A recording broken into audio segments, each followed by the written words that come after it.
I'm Ennemcien. Graphical representation of photoelectric effects. We have seen Hertz-Leonard observations. This is the collector plate and this is the photosensitive material. These two electrodes are kept under a potential difference plus or minus V. You can change it to plus or minus.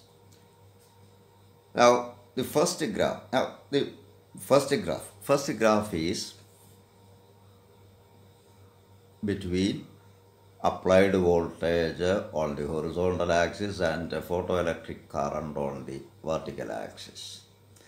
The graph and first graph is drawn keeping intensity of incident radiation a constant at I1.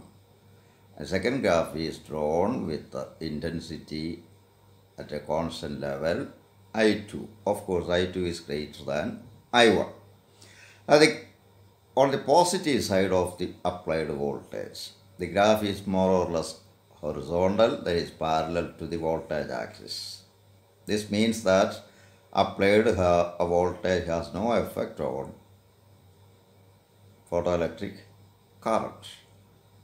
On the other hand, when the applied voltage is given negative value, as the potential becomes more and more negative, photoelectric current decreases, ultimately becoming zero at a particular negative potential minus Vs.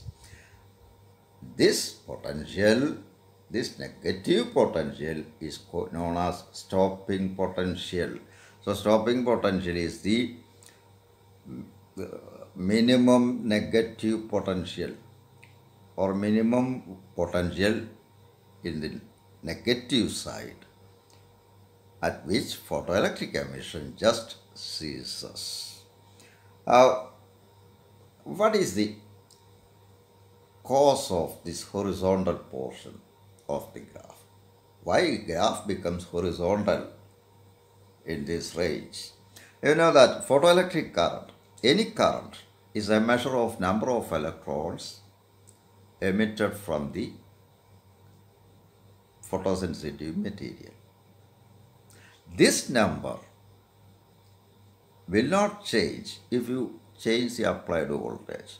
If you want to change the number of electrons emitted by the electrode or photosensitive material, you should change intensity. That is the inference.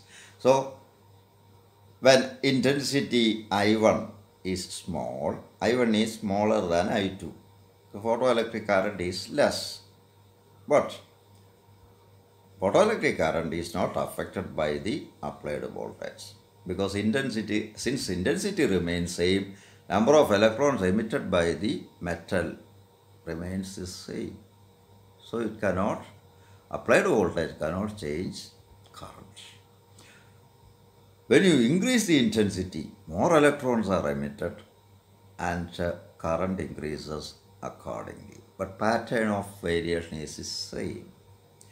Another graph is that graph drawn between intensity on the horizontal axis and the photoelectric current on the vertical axis.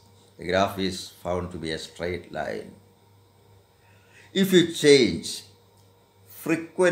either frequency of the incident radiation or the metal emitting photoelectrons, the graph still remains a straight line, but its slope will change. Keep it in mind. This graph denotes incident radiation at a particular frequency. If you change the frequency, the graph will be straight line starting from the origin but with a different slope. Same will happen if you change the metal. Another graph is frequency on the horizontal axis and photoelectric current on the vertical axis. But metals are different. This is for metal A and this is for metal B. As frequency increases, photoelectric current increases in this pattern, assuming a maximum, but starting points are different. These starting points are nothing but threshold frequencies. Here threshold frequency of A is less compared to that of B. That means metal A is more photosensitive. Another one, that is frequency on the horizontal axis and stopping potential on the vertical axis. The graph is straight line starting from A. If you extend the graph backward, it will intercept the y-axis or vertical axis at this point. Now, slope of this graph is nothing but tangent of this angle, that is opposite side by adjacent side. This is nothing but Vs and this is nu minus nu 0. So slope of this graph is Vs by h nu minus nu 0. Now, if at the stopping potential, photoelectric emission just ceases. That means the maximum kinetic energy is suppressed by the stopping potential. Maximum kinetic energy is half mv square maximum. And the work done by the potential difference against the emitting electron or against the electrons which are to be emitted must be VQ or EV, or here it is E into Vs.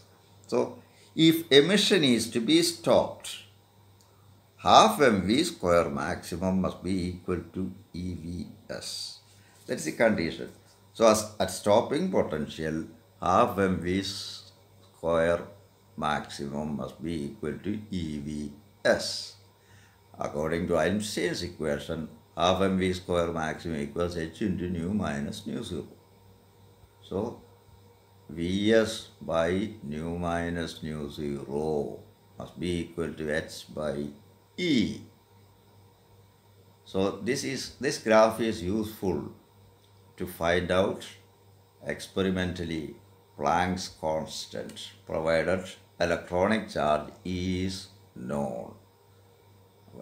Now these graphs are the observations made by Hertz and Leonard. These graphs could not be explained using wave theory. Only Einstein's photoelectric theory explains these graphs, and we will see the explanations and other conceptual matters and quantitative problems in coming post. Thank you.